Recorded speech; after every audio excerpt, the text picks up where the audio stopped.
Thank you everybody for being here today. This event is part of the workshop series for the next top blockchain startup. And the event is hosted by me, myself, Bennett, Gaurav, and the Blockchain Education Network.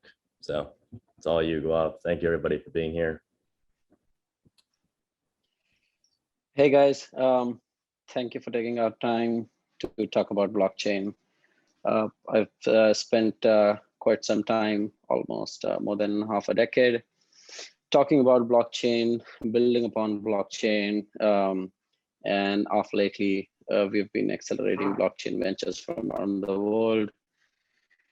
To give you a little background, I have been operating as a tech accelerator in India and working with startups and enterprises, investing in the form of tech and helping enterprises and startups solve critical problems through tech. And they can always trust us because we wouldn't charge them in money. It's only an equity model. We further escalated this in cryptos, in blockchain in the beginning of 2015. Got heavy into mining, and since then we've been investing since the very first day of ICOs, including the DAO ICO over Ethereum. Last year we started TDeFi, which is a trade dog DeFi accelerator, and the agenda of the accelerator was to get deals for the investors backing Trade Dog, an investment advisory platform.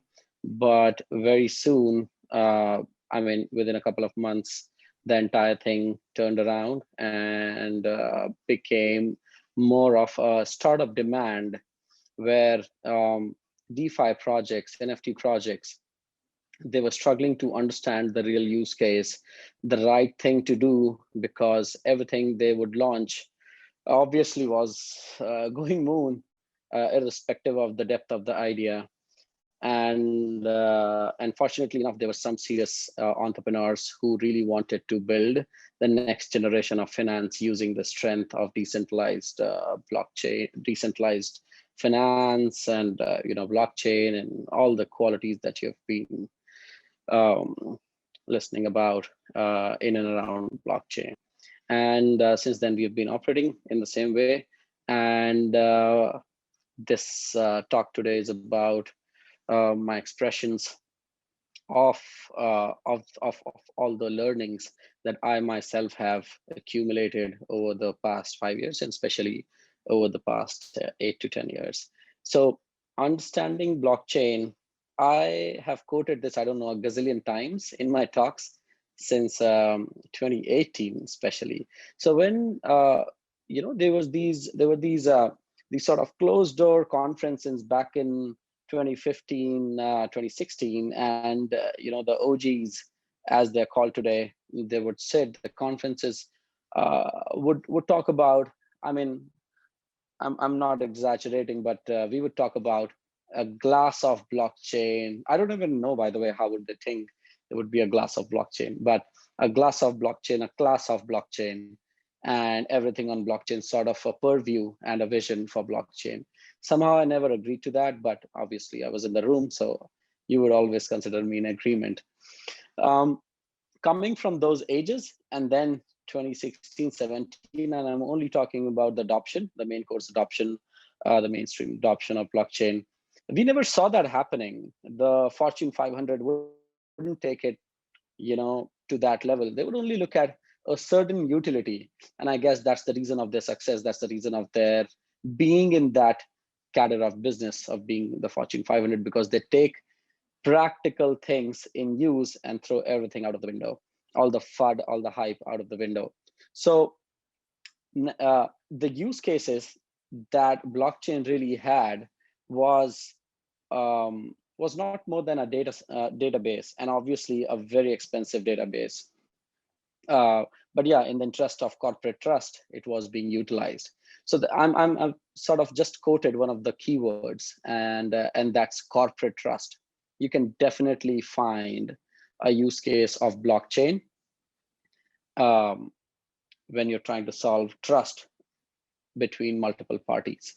Now, I know obviously a lot of people on this call are super educated and have been building upon blockchain and know all of this, but sometimes it's actually reasonable and important to sort of look back and look at what we have been doing there. So not a lot of people are really solving corporate trust through blockchain. They're sort of, they're solving farming. I don't know why. And just every second person keeps on solving farming and yields and more farming. I think there's this tiny crash that we are living right now is a sign of us to sort of, it's an indication for us to stop and look back again. And that's what I'm trying to do on this call. I'm not going to talk about astronomical phenomena that you've never heard about. I'll talk about very basic things about blockchain. And believe me, not just me, it's not my experience, but the present CEO of Google, Sundar Pichai, also quoted this coming out of Larry Page, one of those days when he was on the floors of Google office, and he was inspired by him, of him mentioning that the biggest businesses of the world are made solving the smallest, the easiest problems, right? So this is what we are going to do today. So one of the business use cases that we should try and solve is corporate trust. DeFi is an amazing utility to solve that. Obviously, blockchain had done that in all the capacities that was possible in supply chain, medicine, and so on and so forth. But DeFi for the first time is directly interacting with money. So the other big use case of as soon as you step into DeFi is solving the money trust, money movement. I think we have definitely solved the lending and borrowing, and way too much, I would say. But guess what? How many people? I mean, I would sort of request a little interaction here, and it'll give me an idea of the audience as well. How many people here on this call have ever interacted with a DeFi protocol? Can you give me a shout or a hands up or something? This John guy, John Wooten, he's quite a distraction. He's he's so happy and smiling and okay. Gee, thanks. I was expecting a reaction on one of those tools, the tools on Zoom. So like I'm opening up the participants thing. Can I see a few hands here, please? Can you raise hands, guys, if you have interacted with the DeFi protocol? Okay.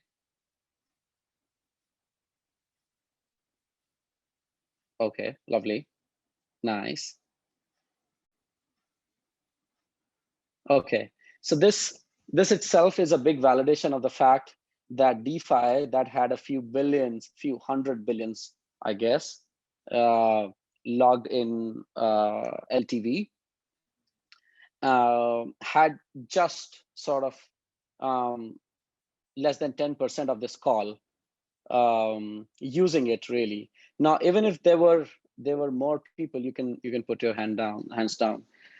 Even if there were more people, I think the next question would absolutely bring this down to zero.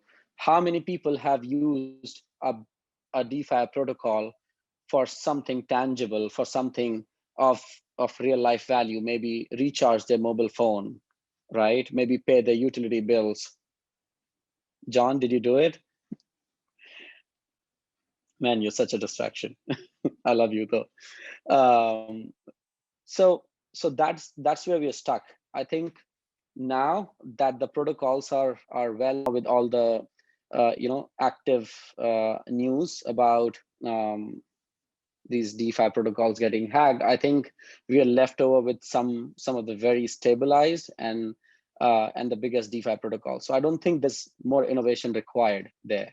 The next big innovation is required towards the last mile utility. How do you use these established protocols to to serve mankind. How do you create that utility that where people would be able to relate it through it? An Amazon kind of single click utility. So that's a big arena that's opening up for the new ventures to utilize DeFi protocols. I'm not shilling, but somehow I don't know a better example of utilities. So one of the companies in our accelerator is actually using the DeFi protocol at one side, they're using it to empower property and real estate investors to securitize and tokenize their property, and then taking these tokens to DeFi protocol and then lending on these assets. Now, this is a real world use case, right? You buy a property, but if you take it for a mortgage or you take it to a bank to lend, to borrow against it, it takes, a whole pile of paperwork and maybe 3 to 6 months of processing. I don't know. I mean, it's different in different countries, but that's the kind of paperwork and sort of stress that you deal with in a simple file processing. Guess what? In DeFi, it's a matter of 2 clicks, right? As easy as that. So you can find out real world use cases in a similar manner. Other venture in our accelerator is sort of using the same protocols to bring it to utilities of last mile. You can buy shopping carts by collateralizing your cryptos. So basically, their hashtag is never sell your crypto, right? Yeah, those are the kind of utilities we should be exploring with DeFi. Now, jumping quickly onto NFTs. We've seen enough NFT fever about NFTifying all forms of art and all forms of shit, right? What's the next big thing with NFT? What kind of use cases? And I'm absolutely not inclined towards talking about the mainstream use cases, because you guys might have already bumped into several of them. So NFTifying art is out there. Everyone knows about it, but there are a few projects that are very well appreciated by institutional investors that are actually using NFTs for authorizations. They're using NFTs for certificates who that are meant to as a business, business licenses. And now finally, there's a way to bring the digital basically certificate, like the physical certificate, to the digital world and implement the terms of the license or terms of the certificate onto a business use case. So for example, if there's an annual license or a monthly license to operate a business based on a certificate or based on a license issued by a regulator, it's for the first time that you don't need. So NFTs have taken that angle. Another beautiful NFT use case that I've come across in one of our incubated companies is that they're NFTing the medicine market, basically medicine. So now your ultrasound report or your diagnostic report is an NFT and has its own terms. It would have their own terms on UN standards, WHO standards. So everything that is being suggested or maybe prescribed by a doctor or suggested by a pharmacist or whatever, even utilized by you, is pre-narrated within the NFT, within the prescription NFT or within the diagnostic NFT. Now, this further moves on to the next level when you start NFTing organs, donated organs, donated blood. There are so many properties in an organ that can be coded into a term and then further matched automatically and obviously be verified on a global scale. So these are some brilliant use cases of NFT. Obviously, I'm looking at the brightest mind of the world. You guys are supposed to build more use cases. I mean, think out of the box. There's so much more than it meets the eye, as they say. So probably try and look out more use cases. So I want to step out of DeFi NFT and get back to blockchain a little. Let's learn. I mean, concluding this, let's learn from our past. There was when we invented guns, we never have imagined or even tried to use the guns to, let's say, cook food, right? It's impractical. It's nonsense, as it would sound. Similarly, when we invented nuclear science, again, we wouldn't use it to fuel your computers right away or something, build processors. I'm just trying to talk nonsense, right? But guess what? These use cases that we have seen over time and we have understood properly, everything that's not practical sounds nonsense. But we are expecting something similar with blockchain. But you know what? Blockchain is just a distributed ledger, an immutable database. You have to probably innovate around the use cases, but with the fulcrum of the same ideology. You can't think beyond the limitations of that technology. This technology is not meant to solve, let's say, whatever. It can't serve you water in a glass the way it started in 2015, like I mentioned, in the dungeons of cryptos, right? It will only be able to solve ledger type problems, and if you're able to think of similar use cases, you'll end up creating wonderful use cases. So I think that's my conclusion. We can take questions if any. What was it like investing in the DAO? Right. Do you want me to crib about regulations here? No, please. I mean, DAOs essentially, I mean, they're not. I mean, we don't have a lot of successful real DAOs, and in order to meet the regulations that have been formed so far, and I'm not against regulations, by the way. I'm a super advocate, like a big advocate of compliance and business idea that is almost operating as a company, and hence it's not different or difficult. It's similar.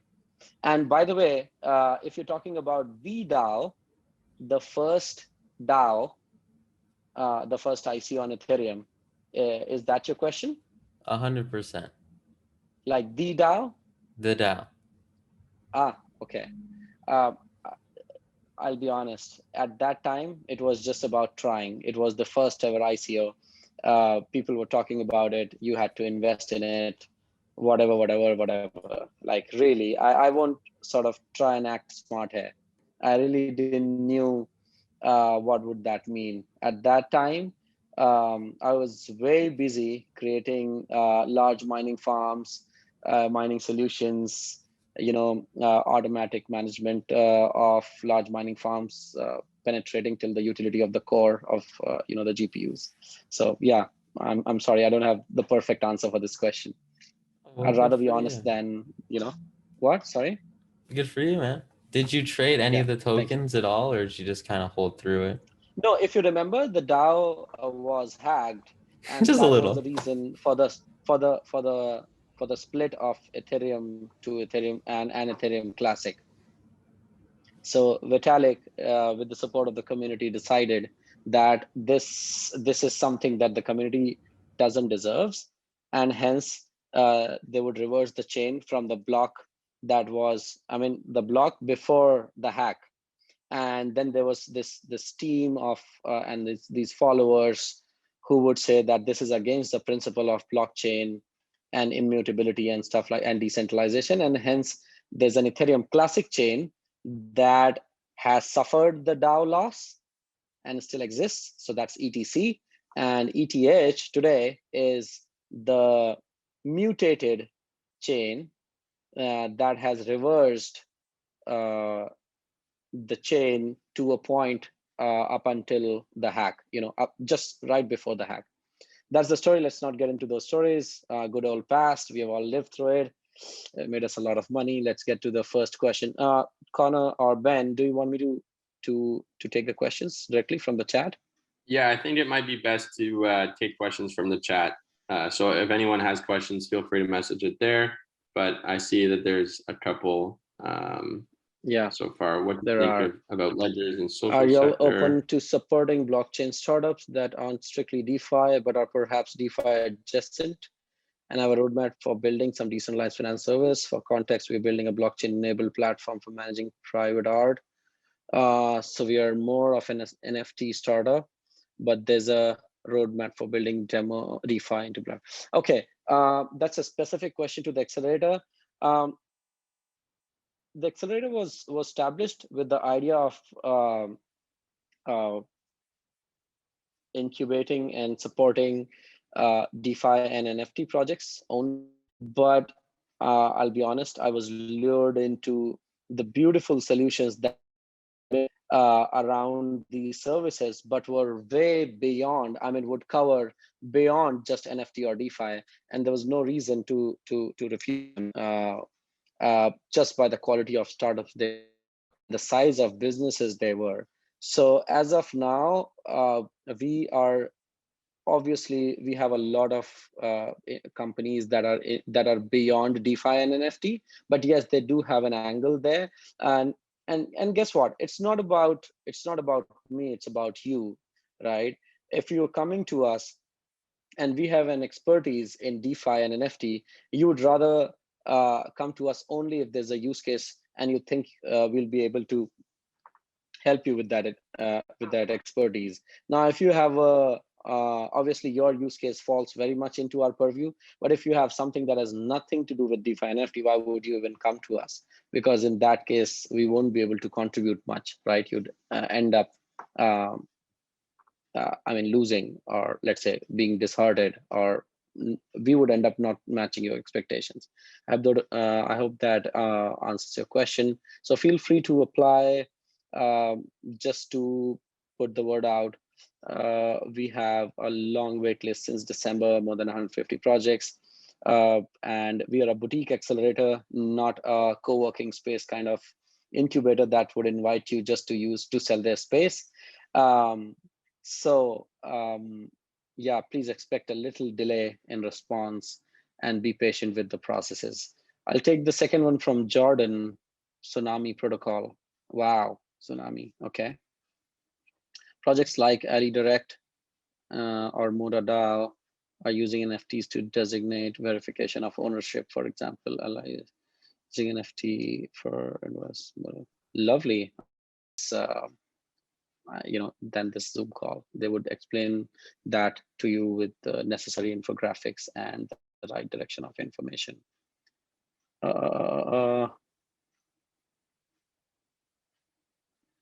In some cases, using VCs might make more sense than, okay, typically a more unique to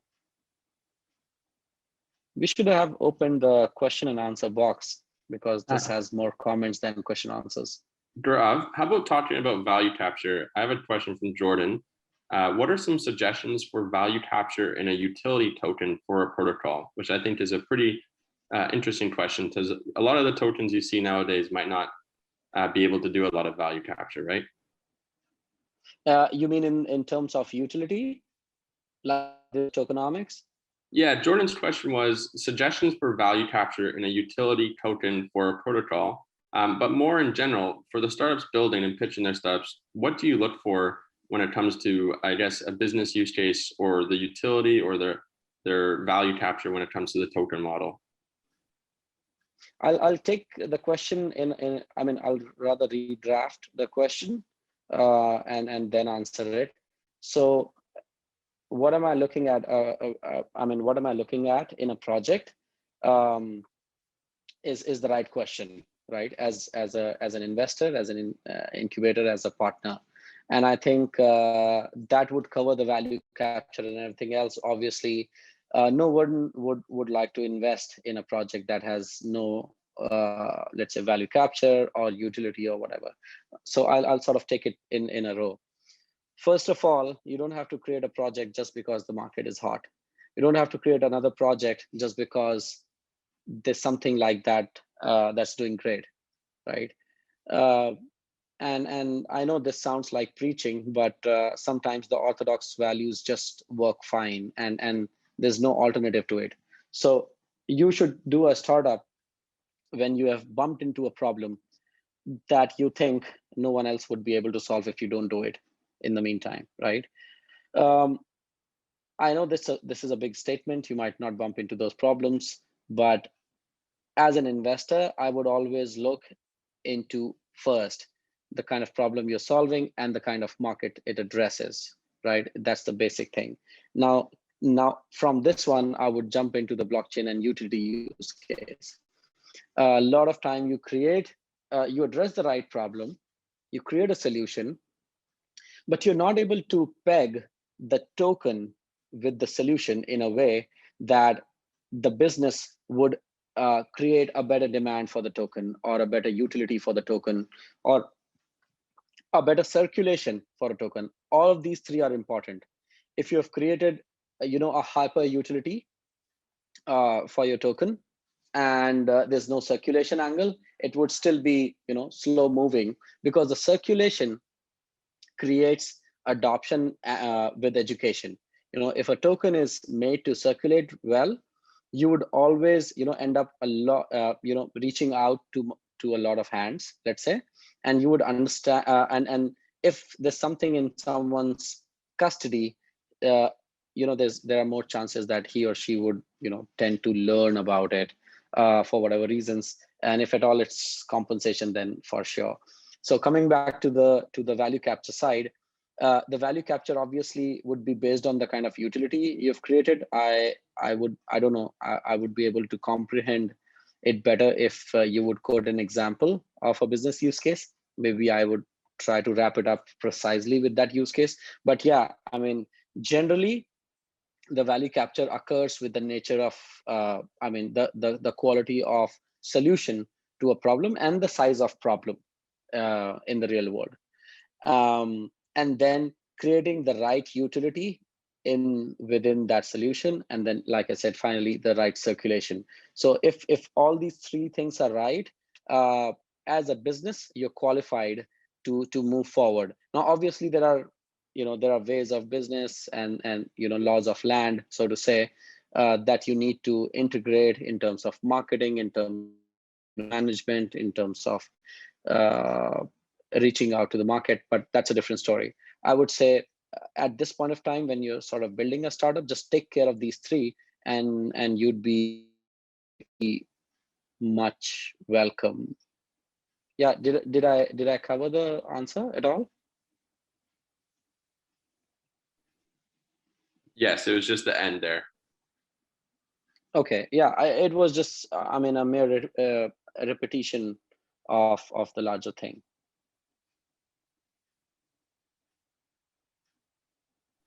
Does anyone have any other questions, maybe related to their project specifically, building in the hackathon, or from a startup perspective for Mr. Gaurav?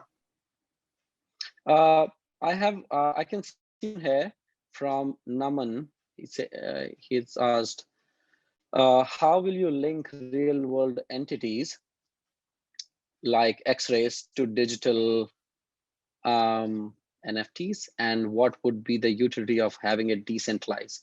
Okay, so it's a very particular question to a use case. I'll just try and cover it quickly so as to give you ideas.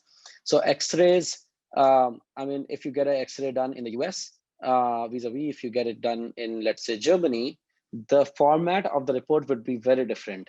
And the things that they would cover would, in the details, obviously X-ray is a very basic diagnostics. We're talking about more sophisticated diagnostics here in the particular use case that I have quoted. But even in X-ray, there are multiple standards in the world in different countries. But there are global standards set by WHO that are usually not followed. To the depth. Now, if there's a platform that has all of those terms defined for a particular kind of diagnostic, and if all of those details are supplied, the report would end up being an NFT, a unique NFT. And now this report can move throughout the life cycle of the patient, obviously as a record, as a tool to diagnose and cure, and then also as a record that can be publicly used without revealing the private details of the patient for research. And there can be so many more use cases. So what is the use of having it decentralized? For larger researchers, it's important that the data is trustable. I can be an agent in the corner of the world who would claim to have data of 500 fractured elbows, and I might just have morphed them. I might have just recreated it, right?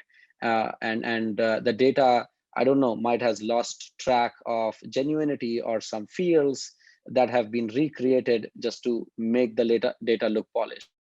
There are endless problems that decentralization solves, and immutability of the ledger solves. I think the more you dive deeper into blockchain and its use cases, you'll be able to find even more depth to it. Then there's a question from Nihar. It says, best use cases for sustainability in apps.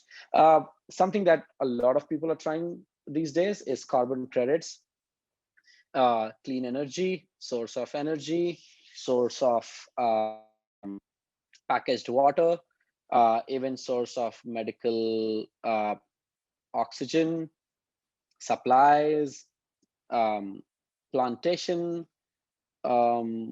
endless use cases, philanthropy.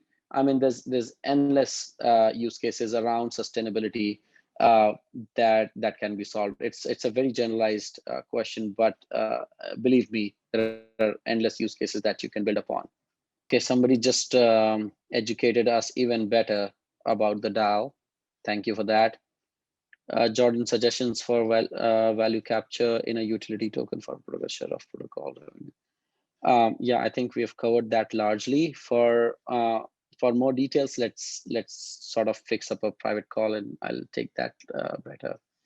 Thanks for the answer. I think there is fit there for Kalido Art. Okay, great to hear that you find a utility. What projects has TDeFi incubated and worked with so far?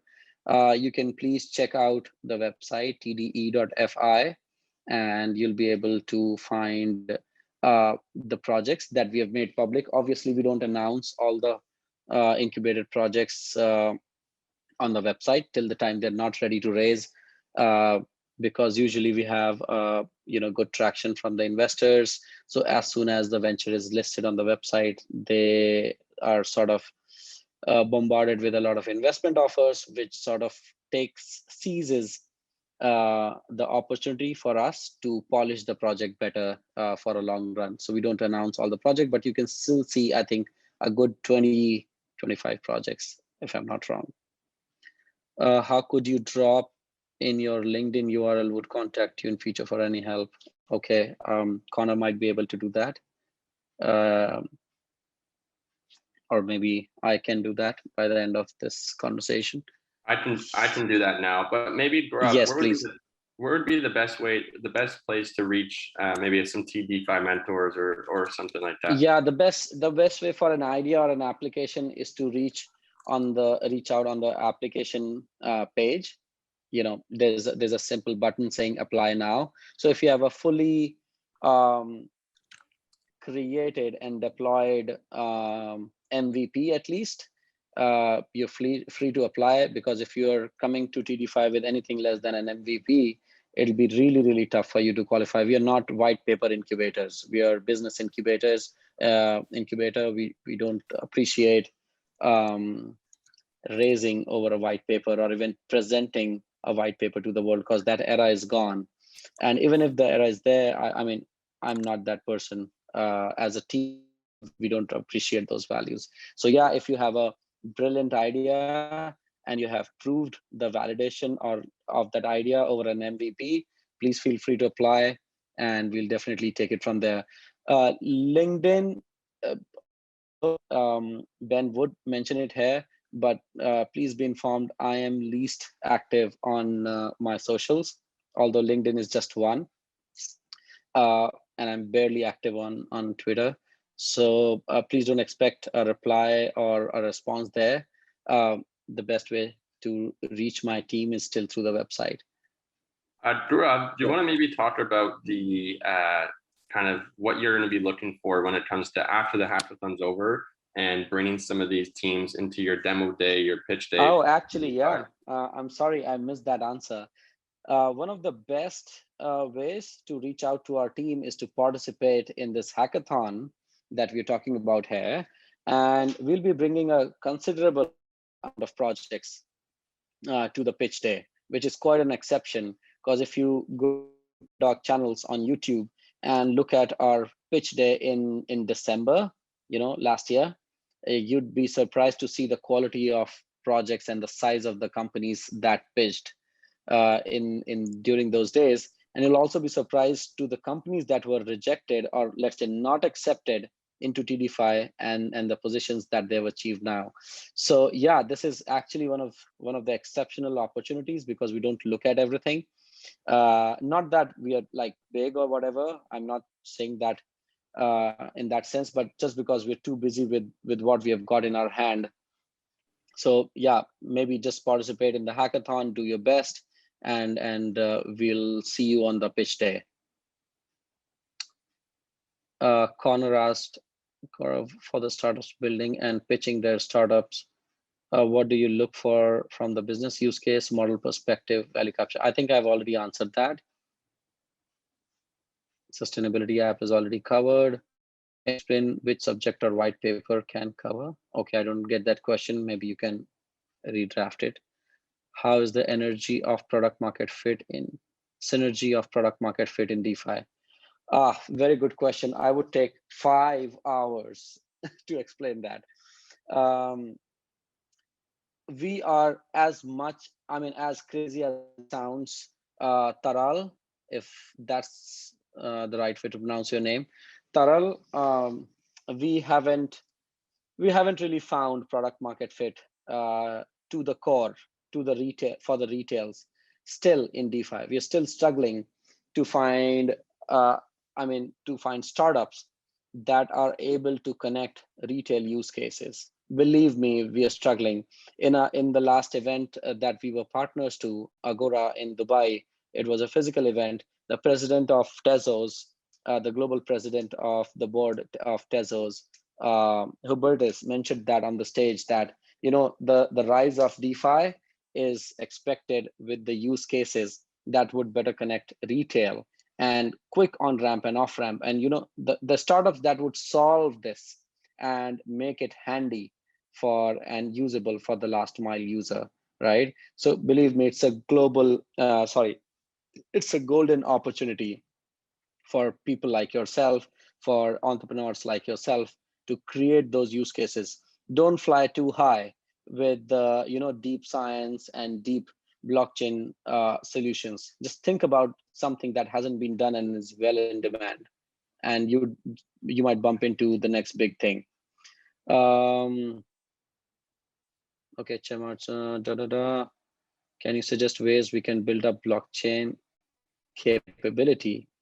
That's a big story. Can you suggest ways we can build up blockchain capability? Well, build a new chain or become a contributor that is recognized, obviously, with his efforts within the community, and the changes he would suggest are very well accepted by the rest of the community. Maybe not in Ethereum, but other chains. But if you think you have something that can make a blockchain unique, maybe you might have to choose to build up your own blockchain. We still don't have the best blockchain identified. Thank you. When will workshop take place? Okay, I think Connor would take that question. Can we do buying or selling, or both on Etherscan and BSC? Okay, not a good question for this place, but Etherscan is an explorer and BSC Scal is also a explorer. Check out. Okay, I think we're done. we're done with the questions. Anything else that you'd expect from me, Connor and Ben? No, that's great. Thanks, Gaurav. Hopefully everyone was able to ask questions that wanted to ask questions. Sorry that there was a bit of delay or lag there at some points. That's just kind of the world we live in. I shared Gaurav's Twitter, so if anyone wants to go follow him and keep up to date with what TDeFi does. And as mentioned, one of the best ways to get into Accelerator is by doing a hackathon like this, because you kind of get a spotlight on you, and then investors like Gaurav and his network will be able to see that in a kind of a fast track into that. So highly suggest to learn more about what kind of TDeFi and other investors look for. Thank you, Gaurav, for everything. And thank you guys. Thank you for your time. Thank you guys. Thank you for having me. Bye. bye.